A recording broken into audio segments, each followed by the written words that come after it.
No ano de 1970, o termo patrimônio cultural foi definido pela Unesco como quaisquer bens que, por motivos religiosos ou profanos, tenham sido expressamente designados por cada Estado, como de importância para a arqueologia, a pré-história, a história, a literatura, a arte ou a ciência. A palavra repatriação tem como significado devolver algo ao seu dono ou até mesmo seu lugar de origem, que pode ser nacional ou internacional, enquanto restituição visa o retorno dentro do próprio território e muitas vezes com medidas de recompensa por petições exigidas. Mas, por fim, ambos os termos podem ser utilizados em diferentes casos como sinônimos. Em questão à importância da restituição, pode-se dizer que a devolução dos artefatos culturais aos seus locais de origem possibilita que uma nova história seja transmitida a partir de outro ponto de vista.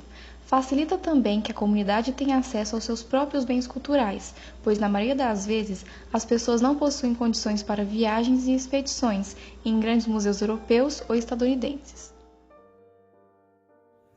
A repatriação, repatriamento ou restituição de patrimônios culturais é uma questão muito comentada desde meados de 1918, fim da Primeira Grande Guerra, e destacou-se no ano de 1945, fim da Segunda Guerra, com o desenvolvimento de ONGs, por exemplo, a Organização das Nações Unidas, ONU, Organização das Nações Unidas para a Educação, a Ciência e a Cultura, Unesco, o Conselho Internacional de Museus, ICOM, e o Conselho Internacional de Monumentos, Sítios, ICOMOS, que, para apoiar os diversos países em momentos pós-guerra, criaram documentos com soluções ligadas aos patrimônios culturais. Diversos bens culturais foram retirados dos seus locais de origem há anos, diante de doações, acordos, negociações, tráficos e até roubos em épocas coloniais e guerras. De forma geral, como medida preventiva legal para que haja a preservação de seus bens, os países possuem a alternativa de adotar controles de exportação, por exemplo, o Reino Unido, Japão e Canadá. Também uma restrição rígida de exportações, como a China e alguns países da América Latina, ou até mesmo considerar alguns artefatos como propriedade nacional, inclusive os que ainda não vieram a ser descobertos. Como exemplo, um dos casos de repatriação/restituição que ganharam maior repercussão, podemos ressaltar o ocorrido no começo do século XX, quando o profissional responsável por emoldurar os quadros, chamado Vincenzo Perugia, roubou uma das obras mais conhecidas da história, o quadro Mona Lisa, diretamente do Museu do Louvre, no qual fazia parte da equipe de emolduração do quadro. Sua atitude foi considerada uma maneira de protesto mediante as obras que haviam sido exportadas da Itália pelo líder militar Napoleão, entre o século XVIII e XIX. Contudo, Vincenzo também agiu visando lucro. O Egito também passa por um longo processo de restituição de suas obras, pois a grande maioria dessas antiguidades foram espalhadas para dezenas de museus e instituições no mundo afora. No ano de 2002, Zahi Hawass, ex-secretário-geral do Conselho Supremo de Antiguidades do país, iniciou uma discussão buscando recuperar alguns objetos que haviam sido levados do Egito durante o período colonial. Dois exemplos mais conhecidos e que são os mais esperados para o retorno são o busto da rainha de Nefertiti, situado atualmente no Museu Novo em Berlim, e a Pedra de Roseta, no Museu Britânico em Londres. Além do Egito, localizado no norte da África, outras regiões do continente também possuem objetos espalhados em seus museus. Por exemplo, a coleção com em torno de 1.000 peças de bronze retiradas de Benin pelos britânicos no final do século XIX. Nos dias de hoje, esses metais são compartilhados entre os Estados Unidos, a Alemanha, a Nigéria e a Inglaterra. A sua retirada do país foi reconhecida como pilhagem pelo Museu Britânico, que mesmo assim afirma que não há nada de ilegal na sua aquisição, negando sua devolução.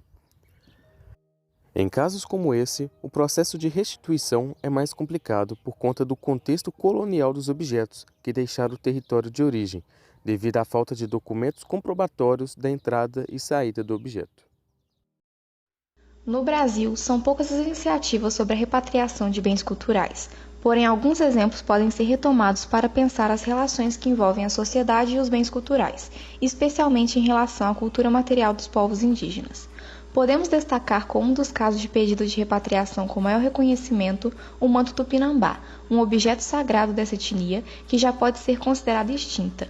O artefato foi feito com plumas vermelhas e era utilizado em rituais e cerimônias por seus líderes, e foi retirado do Brasil no século XVII, estando atualmente localizado no Museu Nacional de Copenhague, na Dinamarca. Além desse, há mais 6 exemplares ao redor do mundo e nenhum no Brasil. Para restituir o manto ao povo tupinambá, envolve uma série de questões que precisam ser consideradas e analisadas cuidadosamente, como os motivos da saída e da aquisição pela Dinamarca, a legalidade de Tupinambá de Olivença, o local de custódia no Brasil e sua proteção em condições de preservação. Segundo o Museu Nacional, não foi realizado um pedido oficial do Brasil para que ocorra o processo de repatriação. Mesmo a questão não sendo resolvida, é estranho que nenhum exemplar desse objeto esteja atualmente sob a guarda de instituições brasileiras de cultura ou sob a posse dos próprios indígenas. Segundo Carol A. Rohrenbeck, essa pilhagem nos antigos sítios arqueológicos ocorreu durante diversos anos. Assim, o principal argumento defendido pelos internacionalistas a respeito da propriedade de patrimônios culturais é muitas vezes usado como medidas protetivas a acervos que anteriormente foram conseguidos dessa maneira. No conceito internacionalista, os bens culturais são considerados patrimônios de todos ao redor do mundo, não devendo ser restringidos aos países de origem de criação. Essa ideia é questionada pelo pensamento nacionalista, que prevê o sentimento de pertencimento e orgulho de cada nação sobre suas produções artísticas. Um dos argumentos usados pelos internacionalistas é a falta de investimentos e cuidados necessários para o armazenamento dos objetos em relação aos países com maior desenvolvimento, além do acesso ao público. Porém, esses argumentos podem ser contestados, já que países como Grécia e Egito estão fazendo investimentos em novos museus com melhor estrutura, além de serem locais muito procurados para o turismo, em comparação aos países europeus e americanos. O argumento da infraestrutura dos museus mais renomados e sobre os trabalhos de conservação e restauração dos artefatos foi usado para não haver a repatriação ou restituição, pegando como exemplo a restauração da máscara do faraó Tutankhamon, realizada por um especialista alemão após funcionários de um museu na cidade de Cairo usarem uma cola indevida para reformar a barba do faraó. Entretanto, Al-Was contestou e disse que acontecimentos como esse podem ocorrer em qualquer local, como por exemplo na Inglaterra e na Bélgica, onde a limpeza dos bens ocasionou em danos. Ele também enfrenta o argumento de que os museus internacionais são mais bem equipados do que os egípcios, e disse que o país está investindo na modernização desses espaços e na criação de novos. O historiador e curador James Cuno afirmou que os objetos culturais não possuem DNA e, mesmo que tivessem, seu DNA não determinaria sua identidade nacional, já que podem ser ocasionados pela influência de outras culturas, levando em conta que ela não segue fronteiras políticas. Para Cuno, nós herdamos esse mundo, logo temos a responsabilidade de transmitir essa cultura para futuras gerações.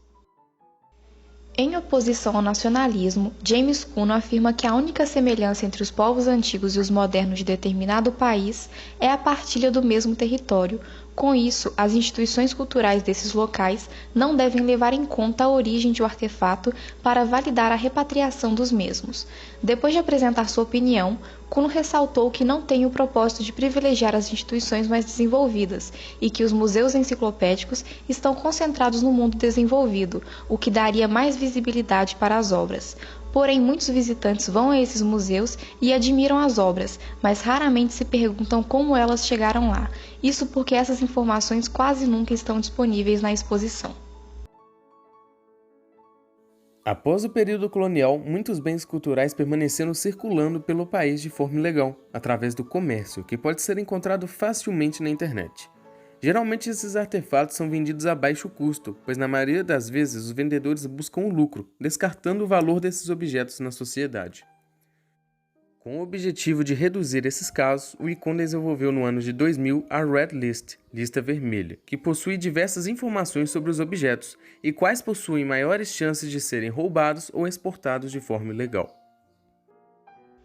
Entre os casos que ainda não foram resolvidos, encontramos iniciativas em que os pedidos de repatriação foram solucionados.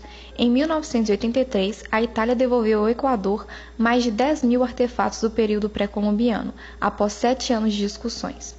Em 1983, a Alemanha devolveu à Turquia 7.000 tabletes cuneiformes. Na região onde hoje se situa a Etiópia, um monumento conhecido como Obelisco de Axum retornou ao seu local de origem em 2005, após 68 anos. O obelisco foi retirado do país em 1937, após a invasão de Mussolini, e levado até a Itália de navio. Em 1989, ocorreu um caso de restituição no Brasil, após o Museu Paulista da Universidade de São Paulo remeter aos indígenas Krahô um machado feito de pedra semilunar. O museu teve como principal proposta a confecção de uma réplica do artefato para ser utilizado pelos Krahô.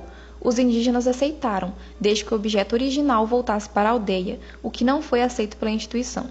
Com o passar dos anos, o caso tomou visibilidade pela mídia e, por fim, o museu optou por restituir o artefato ao povo indígena, que ainda fazem seus rituais com ele. Esse próximo caso não consta nos exemplos discutidos pela escritora do artigo, sendo de uma fonte externa. O caso da máscara Jurupixuna é mais uma história de reivindicação, levando em conta que a restituição não foi aprovada. As máscaras do povo extinto Jurupixuna foram levadas do Brasil sentido a Portugal por Alexandre Rodrigues Ferreira, naturalista lusitano do século XVIII. Atualmente o artefato está presente na cidade de Lisboa, fazendo parte do acervo do Museu Mainense, na Academia das Ciências. No ano de 1997, ocorreu uma exposição na cidade de Manaus, no Centro Cultural Palácio Rio Negro, onde foi exibido diversas máscaras de origem indígena brasileira, e dentre elas as máscaras de Jurupixuna. Essa foi a primeira vez que os objetos voltaram ao seu país ascendente e tiveram contato direto com indígenas. Os povos Ticuna foram quem presenciaram a exibição, e são esses quem habitam onde em algum momento já viveram os Jurupixuna, reconhecendo as máscaras expostas sendo semelhantes às que eles próprios utilizam em rituais de passagem. Os integrantes do grupo identificaram-se como herdeiros do povo que ele já existiu e pediram ao responsável pela exposição, o antropólogo português José Antônio Fernandes Dias, a restituição dos artefatos, justificando que esses lhe pertenciam. O pedido foi negado e as máscaras Jurupixuna ainda pertencem ao Museu de Lisboa.